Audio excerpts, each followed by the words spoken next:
Bonjour à tous, merci d'être là. On est l'après-midi, c'est dur après et la Ligo et du kicklock. Je comprends que ça peut être difficile. Euh, Pendant 45 minutes, on va parler un peu de 2 ans de migration en environnement cloud native quand on n'est ni une startup ni du 440. Grosso modo, c'est un peu ce que j'ai fait ces 2 dernières années chez mon client, qui est une ETI. J'ai pas réussi à faire un titre plus court, je suis désolé. Qui suis-je pour parler de ça? Je m'appelle Rémi, je suis consultant chez Accenture. Vous avez un stand pas loin si vous voulez savoir qui on est. Voilà, on fait du consulting, 700 000 personnes dans le monde. On fait un peu tout, de l'infra, du soft et du conseil auprès des clients. Je suis dans la partie infrastructure engineering. Je suis plus un profil ops et j'aide les devs à en mettre en prod et que ça le reste. Enfin, du moins, on essaye. J'aime bien tout ce qui est solution open source et je m'amuse avec le landscape CNCF, avec tous les outils qu'il peut y avoir. Accessoirement, je suis papa de 4 beaux enfants, ce qui fait que si c'est un peu long, si c'est un peu nul, c'est un peu à cause de 1, vous irez les voir. Vous me trouvez sur un peu tous les réseaux sociaux avec le login RVershare. Et la petite note, c'est juste pour pas que j'oublie, si vous voyez ce petit logo là, c'est que j'ai des notes à me faire penser à lire sur mes slides. Donc on va parler d'une ETI, laquelle ETI? Aujourd'hui, je bosse pour l'IRSN. Est-ce que vous connaissez l'IRSN? Non. Alors c'est pas une start-up, c'est pas une scale-up, c'est pas une boîte de SaaS qui fait des trucs hyper vachement cool. En fait, ils traitent tout ce qui est radioprotection et sûreté du nucléaire. Donc au premier abord, ça fait pas super rêver quoi. Mais mine de rien, bah, ils ont une infra qui tourne plutôt pas mal et on va voir après. Donc qu'est-ce que fait l'IRSN? C'est un organisme public d'expertise sur tout ce qui est risque nucléaire radiologique. C'est environ 1700 collaborateurs à fin 2022. Leur mission, c'est tout ce qui va tourner autour du nucléaire et de la radiologie, radioprotection de l'homme, la prévention des risques majeurs, des accidents, etc. Et de l'expertise aussi, c'est une espèce de cabinet un peu objectif sur tout ce qui est risque nucléaire. On a vu ces 1700 personnes, par contre au niveau de la DSI, c'est une petite DSI, c'est 35 personnes, donc il n'y a pas énormément de monde, sachant qu'ils vont gérer plusieurs applications diverses et variées, tout ce qui va être exercice de crise, donc là quand il y a eu la guerre en Ukraine il y a 2 ans, ça s'est un peu excité. Tout ce qui est suivi des travailleurs exposés au rayonnement ionisant, donc c'est tout ce qui va être radiologie, les gens qui travaillent dans des systèmes nucléaires, etc. Il y a des suivis là-dessus, des données relatives au nucléaire aussi, et puis des calculs scientifiques, enfin plein de choses là-dessus. C'est beaucoup de chercheurs, beaucoup d'ingénieurs, beaucoup de gens autour de la tech nucléaire. Quand vous allez sur ce fameux site Open Radiation, c'est aujourd'hui une application cloud native. Quand vous allez sur ce super site Réseau national de mesures radioactivité de l'environnement, c'est aujourd'hui une application cloud native. Si vous voulez aller récupérer des informations via une API pour avoir des données sur le nucléaire, aujourd'hui c'est une application cloud native. Si vous avez des gens dans l'assemblée ou des collègues ou des parents qui sont qui sont exposés au rayonnement ionisant, il y a des logiciels de suivi là-dessus. Aujourd'hui, cette application-là, c'est une application dite cloud native. Et la dernière en date, enfin il y en a plein d'autres, mais les plus connus, le site institutionnel de l'IRSN aujourd'hui, c'est une application cloud native. Donc je dis cloud native, c'est bien beau, mais qu'est-ce que ça veut dire cloud native? Alors il y a plein de choses. Je vous invite à lire ce bouquin Cloud Native Infrastructure, qui est pas très gros, donc vous le lirez assez vite, qui va vous expliquer un peu tout ce qui est, tout ce que c'est. Il y a plein de mots-clés qui vont bien. L'idée c'est d'avoir quelque chose d'agile. On peut mettre l'infrastructure à l'échelle assez facilement, l'élasticité, faire du scale-up, du scale-down, tout ce qui est auto-scaling, tous ces trucs-là. La résilience, être hautement disponible. Je ne sais pas s'il y avait des gens qui ont été à la conf à Kicklock juste avant. Des infrastructures cloud native permet la résilience. C'est plutôt cool. En général, il y a les mots DevOps, automatisation qui vont pas loin. Tout ce qui est infrastructure as code, etc. Et sur la partie pure applicative, on va être sur plutôt des applications avec de l'architecture microservice. On va consommer du service cloud. Et normalement, quand on fait du cloud native, on va faire très probablement des conteneurs et l'orchestration qui va avec. Comment l'IRSN se sont dit, tiens, on va faire du cloud native? La genèse, c'est qu'ils avaient un contrat d'infogérance d'application qui leur coûtait cher pour pas grand-chose. Et ils se sont dit, il y en a marre de payer pour rien, on va essayer de payer pour autre chose. Donc il y a deux solutions, soit on va rapatrier les applications, soit on les rapatrie on-prem sur une infrastructure pas forcément legacy, mais un truc qui est assez vieux. Soit on se dit, tiens, on va profiter de ces applications-là, puisqu'il faut les migrer quelque part, les migrer sur le cloud. C'est une boîte publique, donc on va mettre ça sur un cloud français. Et ces applications, par contre, elles étaient déjà conteneurisées, donc ça c'est plutôt cool, des conteneurs Docker, mais qui tournaient sans orchestration là-dessus. Donc on s'est dit, on va partir sur une orchestration. Il y a 2 ans, il y avait Swarm n'était pas encore mort, il y avait le choix de Kubernetes. Ils se sont dit, on va partir là-dessus.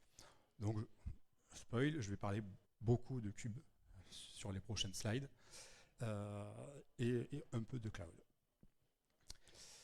Ils se sont dit, ok, on va partir sur du cloud avec du Kube, et il y a plein de promesses qui sont attendues là-dessus. Je ne vais pas toutes les lire, mais grosso modo, c'est facilité de déploiement, autonomie des développeurs, une infrastructure qui est résiliente, etc., facilité de redéployer ailleurs, toutes les promesses du cloud.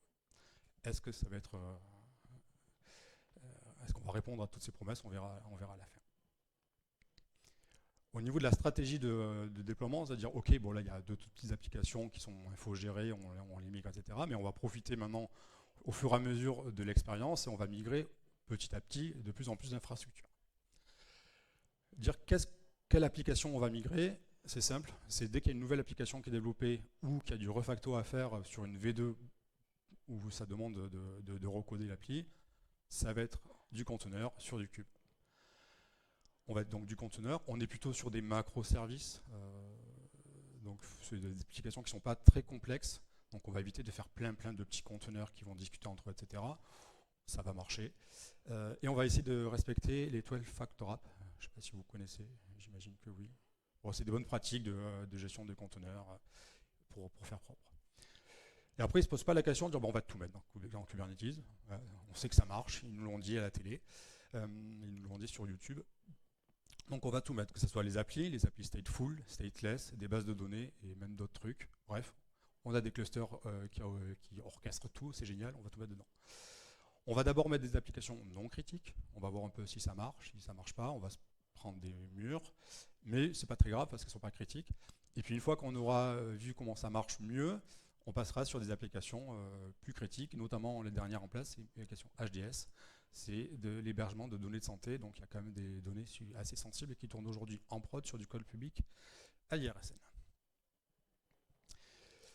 On est sur un service public avec des process, on est Accenture avec des process aussi. Du coup on se dit comment on va s'organiser, comment moi en tant que Ops consultant on va faire ça, enfin en modèle RACI, etc. En fait pas du tout. C'est tout moche. Mais le chef de projet de l'IRSN, le responsable du projet, s'est dit, ok, toi t'es Ops, toi Dev, tu Dev, vous vous mettez d'accord, toi tu fais tes features, tu donnes à l'Ops qui met en prod, et puis ça tourne. On met ça sur du GitLab, sur du Kube, et puis vous vous débrouillez. Là du coup, c'est plutôt facile. Et du coup, moi côté Ops, qu'est-ce que j'ai réellement à faire? Comment je vais accompagner ce client-là? Donc, tous mes domaines d'intervention, ça va être de gérer l'infrastructure qui tourne sur du cloud public. Donc, ça va être ce que j'ai appelé les plateformes applicatives. Ça va être des clusters Kubernetes, mais ça va être aussi la forge logicielle qui permet de déployer des applications sur des clusters. Ça ne va pas être des applications parce que je suis un très mauvais développeur. Par contre, j'ai un peu la connaissance du contexte Kube et du contexte cloud. Donc, je vais aider les développeurs à mettre en production. Donc, beaucoup d'accompagnement. Et puis du support infra, parce qu'une fois que ça plante en prod, c'est jamais la faute du dev, c'est toujours la faute de l'infra ou du DNS. Et pour gérer tout ça, on est 1,75 Ops.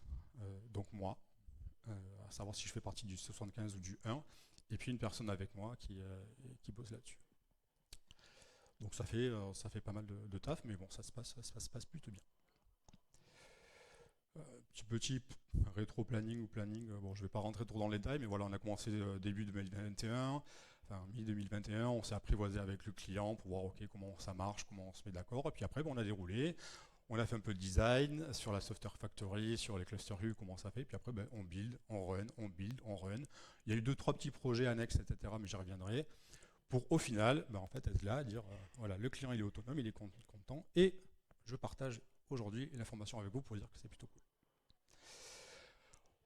Au niveau de l'infrastructure, donc là je vais passer un peu plus de temps sur ce sujet-là, parce que c'est quand même mon gros du boulot, c'est quelques chiffres. On est sur du cloud OVH, on est sur 11 projets public cloud, 21 clusters managés à ce jour. On est sur des petits clusters, entre 3 et 15 nœuds, entre 11 et 500 pods par cluster. Donc ça reste voilà, on est une ETI, petit moyen, petit besoin, mais ça tourne. Pourquoi autant de petits clusters et autant de projets public cloud pour une petite boîte comme ça? Bah, tout simplement parce que c'est une question de facturation. Chaque entité a son projet public cloud facturé, donc il paye son cluster, etc. Bon, ça marche. On est sur un schéma d'infrastructure assez simplifié. Donc vous avez ici toute la forge logicielle. Vous êtes développeur, vous poussez votre code sur GitLab, il y a des runners, il y a du Sonar, il y a du Nexus, de l'Arbor pour tout ce qui est registre d'images. Ça, j'y reviendrai un tout petit peu plus tard. De la fédération avec du SSO avec du Keycloak, il y avait la conv jusqu'à avant très intéressante, Keycloak en français. Et le cluster, donc schéma très compliqué, 2 clusters, un cluster hors prod, un cluster prod. Donc les devs, ils vont pousser sur la CI/CD sur leur cluster, et c'est tout. Si jamais ils ont besoin d'administrer, et nous aussi côté Hubs, besoin d'administration, on est sur l'outil Rancher qui permet de faire un peu de gérer des clusters, plusieurs clusters de manière fédérée, dans le sens où surtout qu'au VH à l'époque, il n'y avait pas de solution d'IAM, des choses comme ça, donc là, en fait, on pallie ce problème-là. Donc sur les petits clusters à droite, là, qu'on a vu, les beaux carrés, en fait, qu'est-ce qu'on va retrouver dessus? Donc en fait, nous, côté Ops, on va se gérer tout ce que je vais appeler les applications d'infrastructure. Donc quand vous déployez un cluster, il n'y a pas grand-chose. Par contre, il faut que vous mettiez un ingress controller, gestion de certificats, gestion des backups, du monitoring, des trucs de sécurité. Il y a plein de trucs, etc. Alors que les devs, vous avez dit beaucoup de devs dans la salle? Ah, très peu. C'est bon. Vous êtes en minorité cette fois. En fait, ils ont juste à déployer leur appli et puis c'est tout. Et en fait, c'est un peu juste le trait sur le cluster qui fait qu'on a beaucoup plus de boulot côté Ops à gérer. Les logs et les monitoring, on y reviendra après. Pour la partie du coup déploiement, comment on va déployer ces infras? En fait, tout le long, on est sur une phase de découverte, on déploie notre premier cluster, puis on va installer les composants infra, et puis on va essayer un deuxième cluster. Puis en fait, on se rend compte que la conf de l'ingress controller n'était pas exactement comme on veut, donc je repasse sur le premier cluster, et puis on installe un troisième, puis il y a un nouveau service qui est déployé parce qu'on a décidé de faire quelque chose de plus. Donc il faut repasser, et puis en fait, entre le moment où je déployais mon troisième cluster et le premier, il y a eu des montées de version, que ce soit au niveau des applis ou du cluster. Enfin voilà, il y a toute une courbe exponentielle comme ça à gérer, entre et le nombre de clusters et le nombre d'applis qui tournent sur le cluster, qu'il va falloir opérer, quoi. Donc c'est le fameux PET versus Cattle, comment on va gérer ça à scale. Là-dessus, il n'y a pas 36 solutions, on va faire de l'automatisation et de la variabilisation au niveau de l'automatisation. Donc du coup, comment on va déployer ces clusters de manière automatisée? Premier cluster, manager OVH, je clique, j'ai un cluster, c'est génial. Après, toute la partie brique d'infra, Helm, vous connaissez Helm? Système de packaging d'applications dans Kubernetes. On fait un Helm install mon cert manager, ça se déploie avec la configuration qu'on veut bien, etc. Je fais un deuxième cluster, je clique, copier, coller, bon, voilà, c'est pas très DevOps, c'est pas très automatisation. Du coup, on s'est dit, on va partir sur Terraform, parce que Terraform, c'est génial. Ça permet de tout gérer dedans, donc très très bon produit. On s'est dit, on va tout gérer avec Terraform. La création du cluster, le déploiement des applis, tout le cycle de vie, etc. Et en fait, c'est plutôt une fausse bonne idée parce que il se passe des trucs des fois dans le cluster où il y a des états qui changent et quand vous essayez de réappliquer votre plan Terraform, il y a des trucs qui changent. En fait, vous ne voulez pas forcément que ça change, donc vous commencez à modifier les règles des state des Terraform, etc. Et puis en fait aussi, on a une boîte où on n'est que 2 sur la partie Ops, et on ne déploie pas énormément de clusters. Donc la balance entre déployer à la main, déployer de manière automatique, déjà, il faut voir le plus. Bon, forcément, c'est toujours mieux automatisé pour les histoires de conformité, etc. Mais surtout qu'il y a des choses qui changent entre 2 versions. Et en fait, au bon moment, on passe plus de temps à corriger les modules Terraform qu'on développe plutôt qu'à déployer des clusters. Donc on est revenu un peu en arrière, on s'est dit bah tiens, on va continuer à utiliser Terraform pour bootstrapper les clusters parce que ça marche bien. Par contre, tout ce qui est à l'intérieur, on va revenir sur du chart Helm assez classique avec de la CI/CD derrière, des choses comme ça. On se pose la question depuis longtemps de faire du GitOps. Donc ce matin, il y avait un peu une petite conf avec du Argo CD, du Flux, du Fleet, des choses comme ça, des outils en fait qui vont scruter ce qui se passe sur votre serveur Git et qui vont appliquer les changements de manière régulière. Donc ça peut être une bonne idée, on est en l'étude, par contre toujours se pose la question, c'est est-ce que les équipes sont matures pour gérer ça, et est-ce que c'est pas un peu trop overkill pour aujourd'hui ce qu'on a. Une fois qu'on a déployé ces clusters de manière automatique ou pas, que ça tourne, etc., c'est comment on va mettre à jour ces clusters, parce qu'une fois qu'ils sont déployés, il faut gérer le cycle de vie. Donc il y a les versions de clusters, des clusters, donc quand vous êtes sur des cloud providers, en général ça gère 3 versions majeures. Donc il faut suivre le rythme. Quand vous avez de plus en plus de clusters, il faut gérer ce rythme-là de mise à jour. Et pareil, il faut suivre le rythme de mise à jour des applications au sein des clusters. J'ai pas envie de passer ma journée à faire des mises à jour. Donc on a fait un choix au niveau des upgrades et des clusters et des applications au niveau de l'infra. C'est-à-dire on fait les mises à jour de clusters régulièrement, bien sûr, pour suivre le rythme. Par contre, tout ce qui est à l'intérieur des clusters, on ne met à jour que lorsqu'on fait aussi la mise à jour du cluster. Sauf bien sûr s'il y a des failles de sécurité. Sur la partie de note des custom resources aussi, ce qui est intéressant, c'est quand vous mettez à jour des applis, il y a des ressources spécifiques qui vont avec les versions de Cube. Si jamais vous mettez à jour Cube alors que vous n'avez pas mis vos versions des custom resources, ça peut vous poser des problèmes. Donc voilà, il faut réfléchir à ça. Un truc aussi auquel on ne pense pas forcément en tant que dev, c'est toute la partie PRA. C'est qu'ok, c'est super, j'ai mon cluster, puis on se dit bon, il tourne bien, je ne vais pas y toucher, je vais rester dans une version un peu obsolète. Mais par contre, je veux faire du PRA parce que ça, on sait qu'on peut très bien redéployer à droite sans aucun problème. Mais il faut s'assurer qu'on puisse déployer les mêmes versions de Cube. Et vu que ça passe très vite, à un moment donné, vous n'allez pas plus pouvoir être sur une version 1.20 de Cube qui a, je sais pas, 9 mois de retard. Vous ne pouvez plus en provisionner un. Donc du coup, vos applications, vous ne pouvez plus les redéployer sur du PRA. Donc faites attention à ça. Et on a le même problème au niveau des applications. C'est que les applications, on va les packager avec des charts Helm, je le redis. Donc c'est le développeur qui va dire tiens, j'ai besoin d'une règle d'ingress, j'ai besoin de secret, j'ai besoin de faire des cron jobs, des choses comme ça. Il faut mettre au jour aussi au niveau applicatif ces informations-là. Mais qui c'est qui le met à jour? Est-ce que c'est les devs? Est-ce que c'est moi? Bon, en tout cas, il faut le faire. Et c'est pareil aussi pour les pipelines de CI/CD. On fait de la CI/CD, mais dans la CI/CD, il y a des outils qui vont interagir avec Cube. Si vous mettez à jour vos applis, vos clusters, mais que votre CI/CD elle est toujours sur des vieilles versions, ça peut poser des problèmes. Donc pensez vraiment à ça. Puis une fois que c'est mis à jour, c'est en prod, c'est génial, etc. Mais à bout d'un moment, les gens, alors c'est soit les devs, soit les administrateurs, les chefs de projet qui ont besoin à un moment donné d'accéder sur les applications, ils n'avaient pas trop.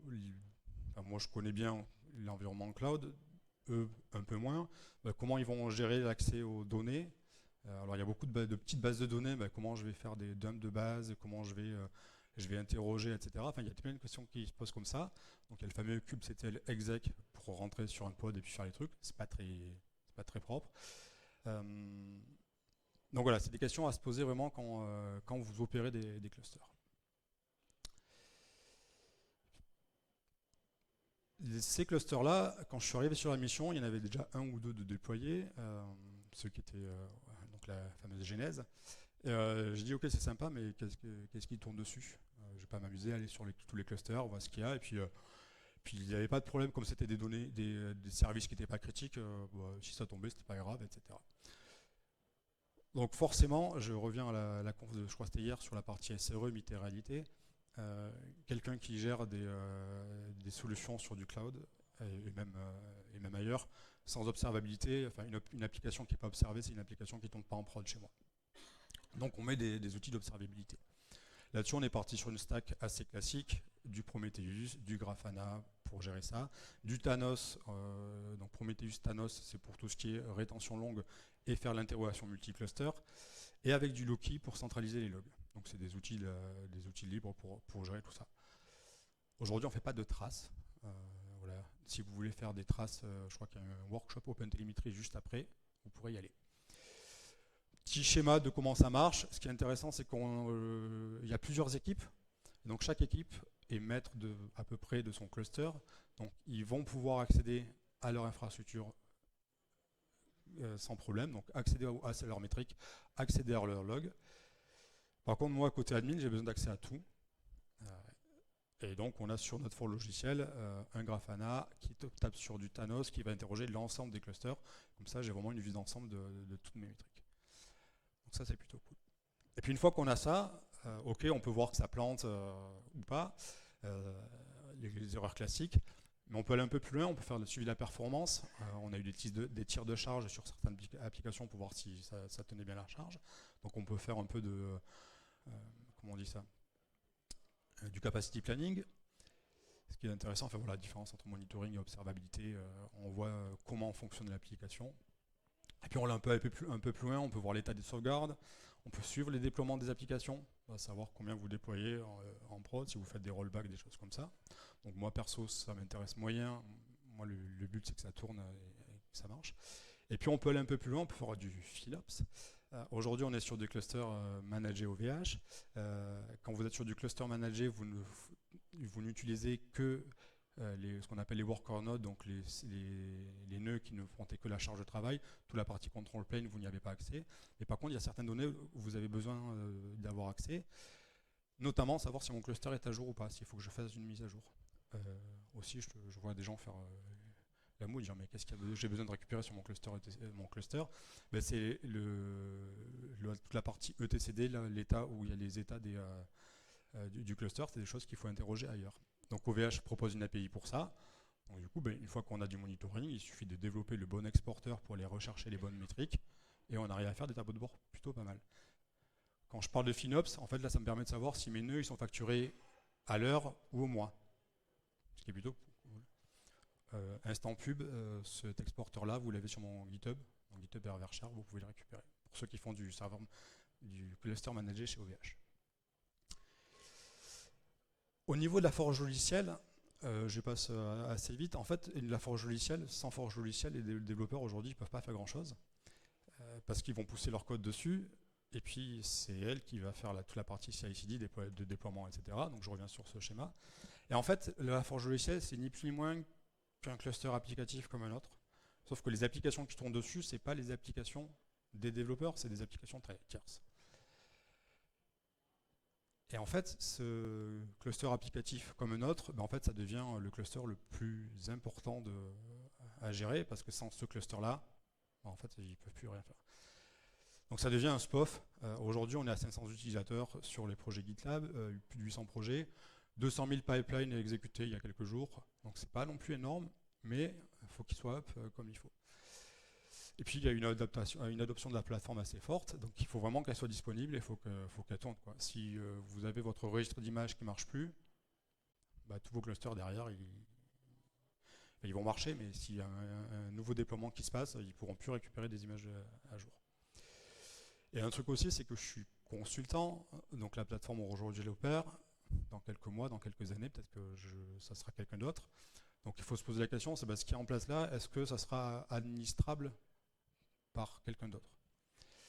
Et en fait, la première version de la forge logicielle, on était sur des composants du serveur physique, de la VM, et on avait mis en place dessus une solution distribution Rancher RKE1 avec des runtime Docker. Et en fait, ces composants-là, c'était des composants obsolètes avec des problèmes de stabilité, et en fait, c'était pas maintenable. Donc du coup, ce qu'on a fait, c'est qu'un des choix, c'est de dire, on a entre-temps mis à jour des serveurs applicatifs qui tournent, on sait que ça fonctionne bien, on va migrer dessus et au moins on est tranquille. Et on avait aussi tout au même endroit et ça c'est un petit problème quand vous faites des upgrades. Si en même temps vous avez votre SSO, votre registre d'image et GitLab qui reboot, derrière il n'y a plus grand chose qui fonctionne, quoi. Pourquoi? Parce qu'il y a des services qui vont avoir besoin de récupérer l'image de Arbor, mais Arbor il est plugué au SSO qui ne redémarre pas non plus. Enfin bon, il y a le serpent qui se mord la queue. Bon, tout ça c'est sympa, mais il y a eu quelques fails quand même. Je sais que les gens ils aiment bien les fails. On parlait de déploiement, sur les déploiements avec les Terraform, donc je vous disais que travailler les modules c'est long, etc. Mais il faut faire attention à la maturité de ces modules Terraform. Typiquement, quand à un moment donné vous souhaitez mettre à jour un cluster et que Terraform vous propose de supprimer le cluster et d'en recréer un autre, je ne suis pas très fan. Pareil, on est sur du rancher, donc au déploiement on va tout automatiser jusqu'au importer un cluster de rancher, donc ça marche une fois. Je ne sais pas si vous connaissez le fameux mot idempotence. Donc normalement on refait plusieurs fois, ça doit marcher. Sauf que non, il y a des choses qui ne sont pas idempotents, et au bout de, si on réapplique le plan, en fait le cluster il est plus du tout joignable, c'est un peu dommage. Qu'est-ce que je pouvais dire d'autre? Ouais, sur la prod, bon, on a eu pas mal de soucis au niveau de la gestion des volumes, des choses comme ça. Sur la forge logicielle, donc j'en ai parlé, la séparation des rôles c'est très important. On avait des petits soucis avec les drivers au niveau des volumes aussi, où quand vous avez un volume qui, au niveau de Kubernetes, on a ce qu'on appelle la CSI, Controller Storage Interface. C'est ce qui va vous permettre d'accéder aux données, les données persistantes. Et ce driver-là, il y avait des bugs, ce qui fait que ça plantait. Le seul moyen de s'en sortir, c'est de redémarrer les serveurs. Donc c'est pas très résilient. Et les devs me disent, donc les devs de la CSI me disent, si tu veux mettre à jour, en fait, il faut que tu supprimes toutes tes données et que tu les recrées. Voilà, quand on a un Nexus avec 3 Tera de données, j'ai pas forcément envie de les supprimer comme ça, quoi. Bon, par contre, il y a des succès. Ce qui est intéressant, c'est qu'avec la manière dont on fonctionne aujourd'hui, en fait, on a tout homogène. Ça veut dire qu'à une certaine version de cluster, toutes les briques d'infrastructure, on est plutôt bien.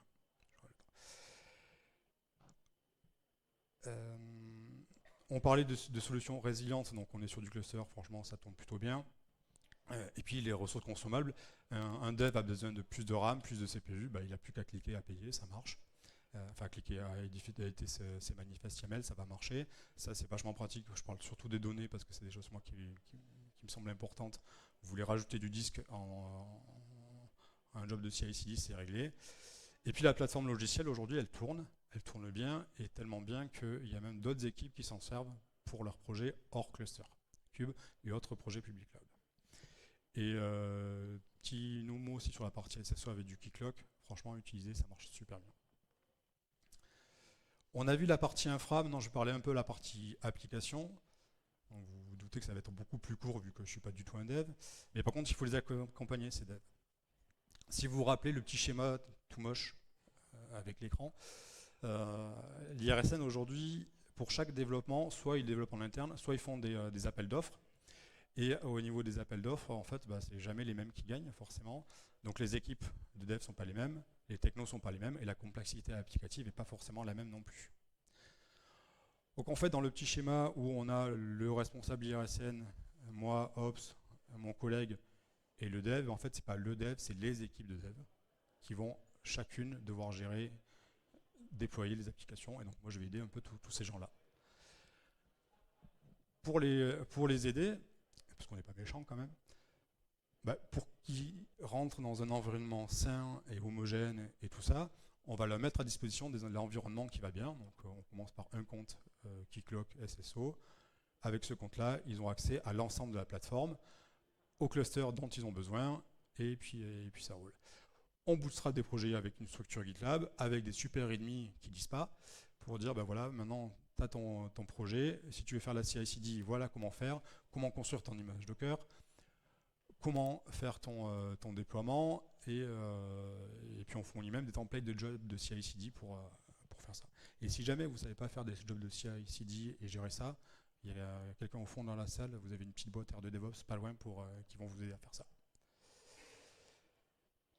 Donc une fois qu'on a mis en place ces plateformes-là, l'environnement de développement pour les devs, en fait, ça ne suffit pas.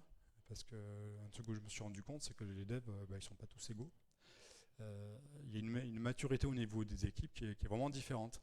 Autant il y a des gens avec qui ça se passe super bien, qui sont experts, qui connaissent leurs trucs, etc. Donc je leur donne les clés du camion et puis je les entends plus jusqu'à la mise en prod, où forcément ça va bugger à un moment donné. Et puis ces gens-là, il y en a certains, les conteneurs ils n'ont jamais fait, du cube ils n'en ont jamais fait, ça existe encore. L'intégration et le déploiement continu, certaines personnes ils pensent savoir faire, bien ou pas du tout. Et en fait, les développeurs, je me suis rendu compte que ce n'étaient pas des gens qui aimaient faire forcément du YAML, ils préfèrent faire du XML, surtout les gens qui font du Java. Donc en fait, pour accompagner tout ça, il suffit de faire de la formation plusieurs fois, parce qu'il y a plusieurs équipes. Donc on est beaucoup dans la com, beaucoup dans la formation, à expliquer ce que c'est que Cube, ce que c'est que les contextes. Voilà, faire une image Docker, ça ne suffit pas pour mettre en prod, il y a tout le poil autour, le contexte, ce que j'appelais le contexte d'exécution. Et puis c'est la diffusion de bonnes pratiques. On parlait au tout début des 12 Factor Apps. Tout le monde, on les connaît, mais après les mettre en place, c'est pas forcément évident. Vous avez à droite un superbe exemple de Dockerfile que j'ai pu retrouver sur un des projets. Donc voilà un exemple à ne pas faire. Voilà, si vous voulez avoir du PHP avec du serveur Apache, c'est moche.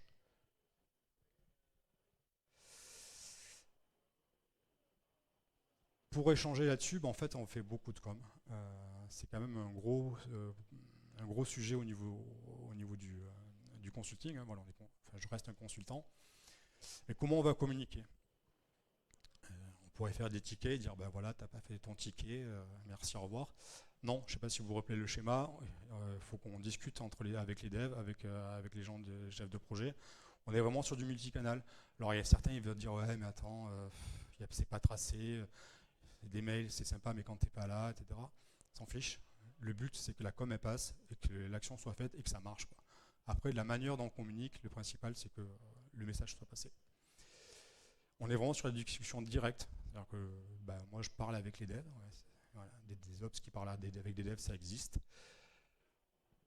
Et puis, on est vraiment direct dans l'échange. Voilà, faut vraiment construire. Et puis, si jamais, ça arrive peu souvent, il y a des décisions où on n'est pas d'accord, c'est le responsable de projet côté IRSN qui tranche, et puis on fait avec. Il faut savoir que moi je suis toujours un consultant, donc je suis dans la préconisation, j'ai pas d'obligation, c'est le responsable projet qui lui décide. Donc on fait des précos, ça marche pas, ok, au moins j'aurais dit ce que j'ai à dire. Et puis pour la mise en production, on a beau discuter, on a beau dire ok, très bien, à un moment donné, il faut me mettre en prod, et sur la mettre en prod, c'est pareil, on va faire de l'autonomisation, je sais pas si c'est français, mais l'idée, c'est les devs, le fameux you build it, you run it. Les devs, ils mettent en prod, s'ils y arrivent. S'ils n'y arrivent pas, ils nous appellent de diverses manières. Et c'est surtout que, en fait, on fait avec eux. Je ne vais pas, moi, m'amuser à aller faire toutes les mises en prod de toutes les applications. Je n'ai pas que ça à faire. Donc, on est vraiment sur de l'accompagnement et on fait avec eux. Alors, quand je dis qu'on fait avec eux, c'est pas du déploiement manuel. On a des jobs de CI/CD qui sont là pour ça. Par contre, on construit tout ça avec eux pour que ça fonctionne. Et une fois que c'est en prod, des fois on analyse des choses, on se dit ça a planté, pourquoi ça a planté. On est sur du conseil, toujours du conseil, du support en production.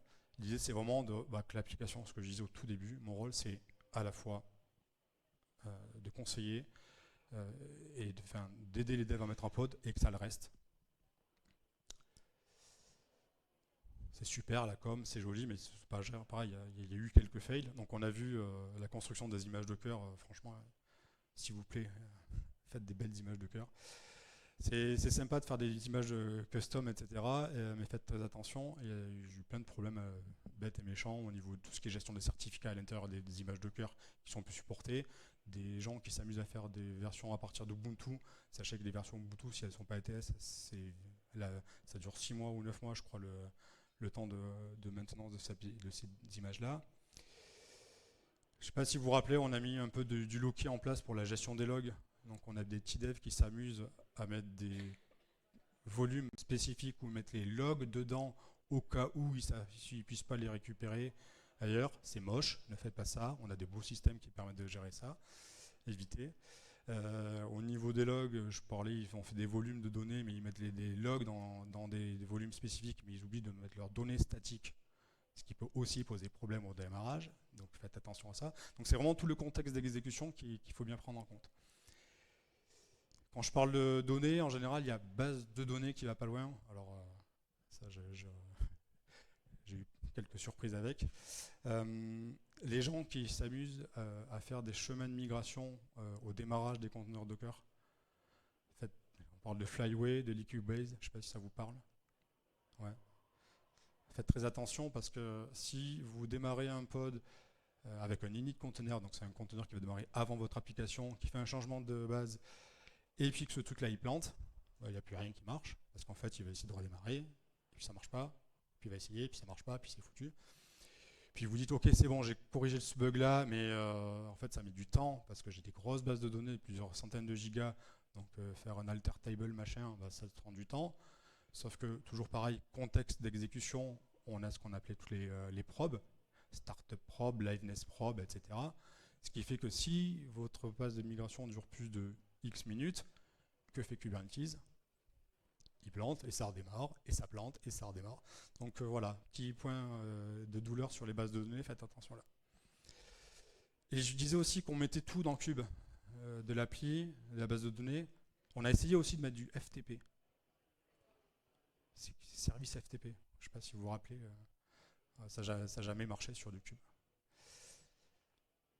Bon après, il ne faut pas dire, bon, mis à part ça, ça marche plutôt bien. Ce qui est super intéressant, c'est que les équipes de dev sont super autonomes. Ils nous aident même sur la partie infra, ils nous font des merge requests des fois sur les templates de CI/CD. Bah, j'apprends aussi des choses avec eux. Et puis la com, mine de rien, bah, c'est fluide. Il n'y a pas de problème d'ego. Enfin, moi, j'en ai pas du tout. Je veux dire, je sais quand ça plante, je le dis. D'ailleurs, je le dis assez souvent là. Ouais, voilà, franchement, ça tourne bien. Et puis, un contexte un peu plus différent, c'est que j'apprends de nouvelles choses. C'est que toute la partie nucléaire, la partie radioprotection, on est beaucoup sur des systems. Donc, enfin, il y a les bases de données, donc c'est beaucoup des bases de données géospatiales, c'est ça que je crois qu'on dit. Bah, c'est un domaine que je ne connaissais pas, donc voilà, s'intéresser au métier, aux gens du dev, c'est quand même plutôt cool. Ah, la sécu, j'allais oublier.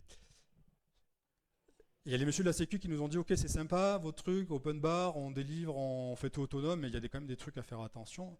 Faut sécuriser un peu, vos clusters, vos applis. Comment on fait une fois que c'est en prod? Là il y a plusieurs possibilités, enfin il y a plusieurs trucs. Tout ce qui est restriction de droit, c'est qu'au départ c'était open bar, des trucs non critiques, voilà. On est quasiment admin sur les clusters, donc il n'y a pas de problème. Puis il faut réduire, etc. Là, il n'y a pas 36 moyens, c'est de la com. C'est expliquer au dev pourquoi non, il n'a pas le droit de modifier les airbags sur son cluster. Non, il n'a pas le droit de supprimer les ressources, donc les fameux CSI, ces ressources-là. Il n'a pas le droit de supprimer les volumes des données des autres copains, des choses comme ça. Au niveau de la CI/CD, en fait, pareil, les règles, vous pouvez mettre toutes les règles de CI/CD du monde en place. Du moment que c'est dans le projet du dev, le dev peut très bien supprimer ces jobs de CI/CD. Donc pareil, on part sur de la com. Un truc qu'on a mis en place, où j'ai pas forcément trop parlé, ça va être tout ce qui est règles d'admission. Donc sur des clusters Kubernetes, en fait, on a des outils qui vont valider ce que vous déployez est correct. Donc vous avez ce qu'on appelle tout ce qui est OPA, Open Policy Agent. On a des outils comme Kyverno, donc c'est ce qu'on utilise nous aujourd'hui, qui vont valider que ce que vous déployez suit les bonnes pratiques, donc pas de conteneurs en route, des choses comme ça, qu'il y a des requests, des limites, les fameux else probe, des choses comme ça. C'est pareil, les applications elles tournent déjà, donc je ne vais pas m'amuser à mettre un truc qui va tout bloquer, c'est dommage. Donc on met en mode audit, puis on regarde ce qui passe, et puis on repasse derrière, etc. etc. Pareil au niveau de gestion des secrets, comment on fait? On va... merci. Comment on gère les secrets, parce que il y a des données, des mots de passe, etc. à gérer. Donc là, je ne vais pas aller trop loin là-dessus, mais c'est surtout qu'il faut bien trouver l'équilibre entre tous les outils qu'on peut mettre en place qui vont blinder votre sécu, mais au final, l'utilisabilité en prod, on n'est pas nombreux. Il peut y avoir des SPOF. Alors je parle, un des outils, ça va être HashiCorp Vault, vous pouvez très bien le mettre en place, mais le jour où lui tombe, Bon, en fait, il faut être en capacité de pouvoir le gérer de manière dispo, etc., pour pas que derrière vous ayez des dépendances au niveau de vos clusters. Et enfin, un dernier point qui est super important, c'est les bug bounty. Sur une application, donc la fameuse application HDS, on a lancé un programme de bug bounty, donc des hackers qui vont essayer de pénétrer sur votre application, etc. Donc je me suis marré avec les devs, j'ai vu les rapports tomber, j'ai dit, ah ben, ils savent pas coder. Et après, en fait, ils se sont dit, ok, on a fait ça pour une appli, maintenant on va faire sur l'infrastructure. Donc on a donné les clés à des hackers sur tout ce qu'on a mis en place là, et dire, bah voilà, essayez de faire de l'évaluation de privilèges, etc. Petite astuce, si vous gérez des clusters, etc., ou si vous gérez des personnes qui gèrent ces infrastructures, dites-leur que vous allez faire un bug bounty. En fait, ils vont tous mettre au pas pour corriger tous les bugs de sécurité qu'on sait qu'on a, mais qu'on se dit, c'est pas grave, ça attendra. Donc j'ai passé cet été à faire pas mal de corrections au niveau du RBAC, au niveau de tous ces trucs-là. Bilan, ça tombe bien, on est dans les temps. Donc, est-ce que toutes les promesses ont été maintenues par rapport au début? Donc ça, c'est quelque chose que je demande à mon client. Je dis, ok, est-ce que c'est bon ou pas? Grosso modo, on est plutôt pas mal. Voilà, tout ce qui est gestion de l'environnement, de la forge logicielle, maîtrise des déploiements, process de déploiement, ça marche plutôt pas mal. Là où c'est un peu moins, où on n'a pas trop avancé, c'est tout ce qui est partie facturation à l'usage et FinOps. Voilà, à un moment donné, il va falloir passer dessus. Et puis la partie sécurité et homogénéisation des pratiques, en fait, comme c'est beaucoup de com au final, on ne prend pas assez le temps d'expliquer aux gens comment ça marche. Est-ce qu'il y a eu des obstacles rencontrés? Oui. Il s'est rendu compte en effet que tout le monde n'avait pas le même niveau de connaissance au niveau de l'environnement Cube et Cloud Provider, etc. Et lui, pensant, donc l'IRSN, pensant qu'il n'était pas forcément très bon, en fait, il s'est rendu compte qu'il y en avait qui en savaient encore moins que lui. Donc voilà, c'est assez délicat. Par contre, si c'était à refaire, oui, il le referait. Et comme je disais, toujours mieux travailler en amont au niveau du partage d'informations, du compagnonnage, ce qu'il appelle. Et un point où j'ai très peu abordé, c'est vraiment la partie responsabilité entre les devs et les ops. Je vous ai vendu un peu un truc facile, dire ouais, on discute, etc. Sauf que dans certains cas, on ne sait pas trop qui c'est qui fait quoi. Voilà, est-ce que c'est le dev, est-ce que c'est l'ops Bon. Donc il faut quand même à un moment donné mettre des responsabilités là-dessus. Donc pour lui, ça se résume à ça, c'est en fait les conteneurs c'est sympa, mais ça ne résout pas tous les problèmes non plus. C'est beaucoup d'orgas, de com là-dessus. De mon côté, je suis à peu près raccord avec ce qu'il a dit. Je mettrai un point supplémentaire sur la partie Hype Techno. On est en conférence, je ne sais pas si vous connaissez le Conference Driven Development. Voilà, vous allez sortir ce week-end, vous allez dire ouais, c'est génial, on va tout mettre en place, des trucs comme ça. Puis lundi matin, vous allez arriver au boulot, dire ouais, mais ça c'est pas applicable, ça non plus, etc. Donc il faut éviter de partir là-dedans et vraiment se mettre au niveau du besoin client et dire ça, est-ce qu'il en a vraiment besoin? Oui, non. Bref. Et puis après, c'est les mêmes points que ce qu'a dit mon client. Donc les mots de la fin, franchement, ça s'est plutôt bien passé, ça continue de se passer jusqu'à je ne sais pas quand, on verra. Et toute cette migration-là, en fait, c'est ni plus ni moins que du bon sens et on est vraiment sur des problématiques humaines, de la com, de la confiance, de l'empathie avec le client, de la transparence, voilà, pas hésiter à dire quand ça marche pas, quand je me suis planté. Et beaucoup de motivation. Ce qui est cool, c'est qu'on est une petite équipe qui est motivée et franchement, ça se passe bien et c'est plutôt pas mal. Donc je dirais que c'est plutôt un succès et j'espère que ça continue. J'espère que vous avez appris aussi pas mal de trucs là-dessus, que de lundi, vous allez vous dire, tiens, il y a peut-être des choses à revoir ou pas. Et puis je vous remercie. Si vous avez des questions, je ne sais pas si on a le temps. Pas de questions, mais je suis disponible si besoin après. Et puis je vous souhaite une bonne fin d'après-midi.